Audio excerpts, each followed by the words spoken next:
Ya ayyuhalladzina amanu taqullaha wa dharu ma baqiya minar riba in kuntum mu'minin fa illam taf'alu fa'dhanu biharbin minallahi wa rasulih. Al-ayah. Surah Al-Baqarah ayat 278 sampai 279. Allah Ta'ala berfirman, wahai orang-orang yang beriman, bertakwalah kalian kepada Allah dan tinggalkanlah sisa-sisa riba. Jadi panggilan ini untuk siapa? Untuk orang-orang yang beriman. Kalau ngaku masih beriman, segera tinggalkan sisa-sisa transaksi riba yang ada. Karena transaksi riba itu jumlahnya sangat banyak. Semuanya harus ditinggalkan. Jangan pernah berpikir bahwa kita nggak apa-apa bertransaksi dengan riba selama bunganya kecil. Nggak ada bunga kecil, nggak ada bunga besar. Semuanya dosa besar.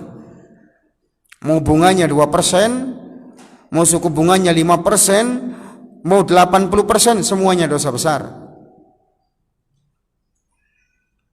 Sebagian orang mengatakan, oh riba yang terlarang itu riba yang jumlahnya berlipat.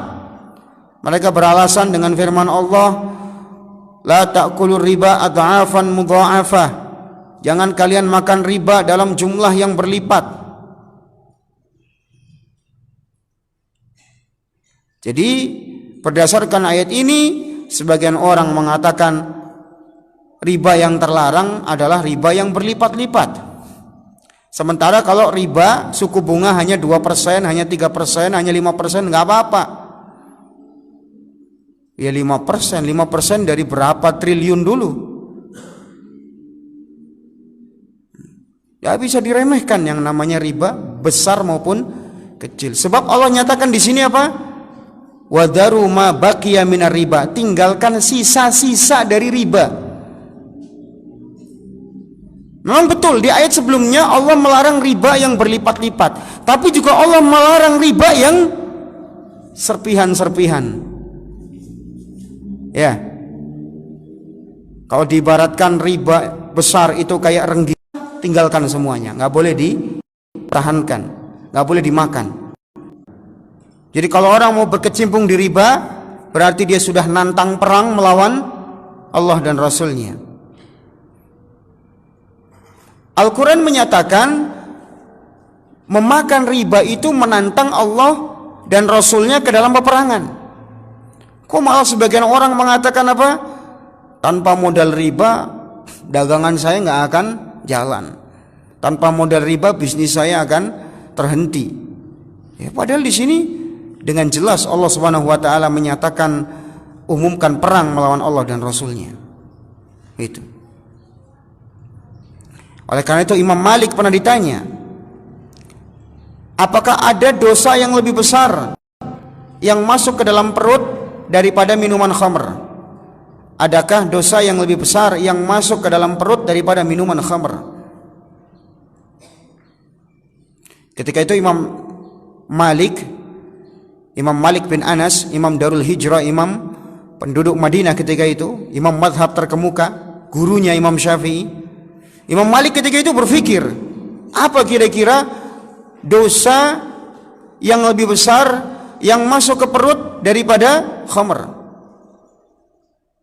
Setelah dipikir, ketemu ayat ini. Imam Malik menemukan ayat ini, bahwa orang yang memakan riba itu menantang perang Allah dan Rasulnya. Maka riba, kata Imam Malik, lebih besar dosanya daripada minum khamr. Kenapa? Kenapa riba lebih besar dosanya daripada minum khamr? Sebab kalau khamr, Allah nyatakan dalam Al-Quran bagaimana konteksnya. Khamr itu kul fihima ismun kabir wa manafi'u linnas wa ismuhuma akbaru min naf'ihima. Khamr itu dosa besar, tapi kata Allah ada manfaatnya, dan dosanya lebih besar daripada apa? Manfaatnya. Coba bayangkan, Al-Quran menyatakan khamr ada manfaatnya, hanya saja dosanya lebih besar daripada apa? Manfaatnya. Tapi coba kalau riba, para jamaah coba cek. Adakah Allah mengatakan tentang riba? Riba itu dosanya lebih besar tapi banyak manfaatnya. Kenapa? Riba itu akan menjalankan roda perekonomian negeri, begitu? Nggak ada.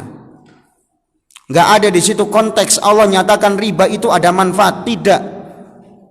Allah dengan tegas mengatakan apa? Tantang perang melawan Allah dan Rasulnya. Sementara peminum khamr, ada nggak? Barang siapa yang meminum khamr, umumkan perang melawan Allah dan Rasulnya. Ada nggak? Nggak ada. Nggak ada. Sehingga di sini apa?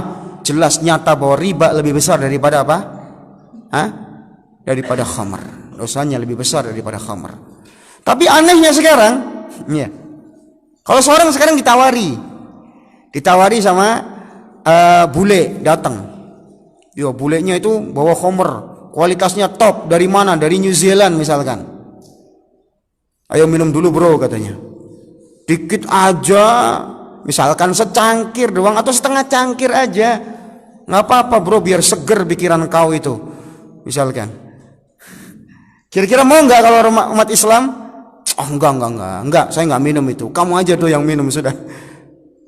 Bahkan mungkin umat Islam yang mungkin dia Islamnya biasa-biasa aja, belum tentu mau dia suruh minum khamr. Kecuali yang pecandu lain ya. Yang Islamnya biasa-biasa aja, belum tentu mau disuruh minum khamr. Enggak, saya nggak minum khamr. Itu haram dalam agama kita. Ya. Tapi begitu ditawari apa?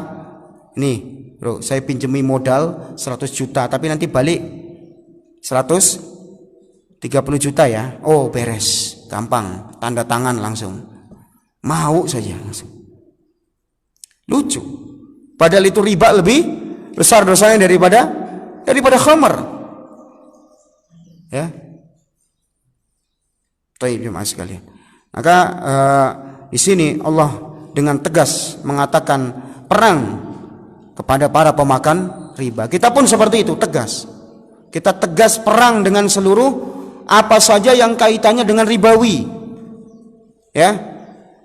Kita tidak akan memakai modal dengan sistem riba, tidak. Kita juga tidak akan berhubungan dengan lembaga ribawi, dalam artian berhubungan di sini adalah kita